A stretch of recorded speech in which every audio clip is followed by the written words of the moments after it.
Okay, let's get into some interesting Twitter posts from this morning. Reddit posts. Reddit posts. You can join the discussion at davidpakman.com/Reddit. More than 33,000 of our viewers and listeners are currently subscribed to Reddit. Few interesting posts that caught my eye. Homelander posted, lying about a vaccination status is way worse than kneeling for the national anthem. Let's watch all the right wingers that canceled Colin Kaepernick call what Aaron Rodgers did patriotic. Yeah, I mean, listen, if you believe the pandemic is real and you believe that vaccines are something that prevents you statistically from getting really sick or dying from the virus and all of that stuff, if you understand reality, you would have to agree with the statement that what Aaron Rodgers did, claiming to be immunized when he's not, putting teammates at risk, etc., is obviously far worse than when Colin Kaepernick kneeled during the national anthem. The problem is that many of these right wingers and Trumpians live in an alternate reality where the pandemic isn't real, or at least it's not serious, and vaccines are bad. And the worst thing you can do is something cultural like kneel during the national anthem. So you and I agree on this, but the folks that are living in this alternate reality don't.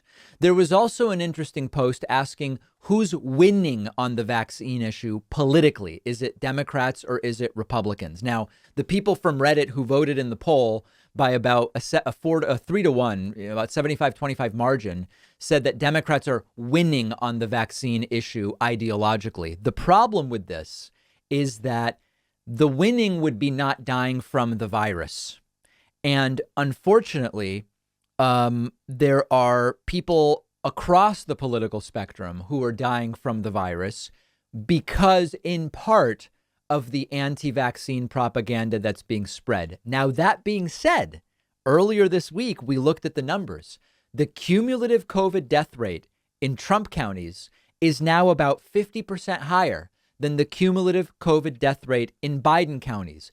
Even within the Biden counties, it would stand to reason, since the Republicans are the most unvaccinated, that even within Biden counties, it's more Republicans dying than Democrats. So it is becoming partisan. And if you consider dying from the virus losing, as increasingly Republicans are, then that is a way in which Democrats are winning on the virus, but on vaccination, rather. But we aren't going to get out of this in any serious way until more people are on board and until more people are vaccinated. And so, unfortunately, as a country, we've lost a lot.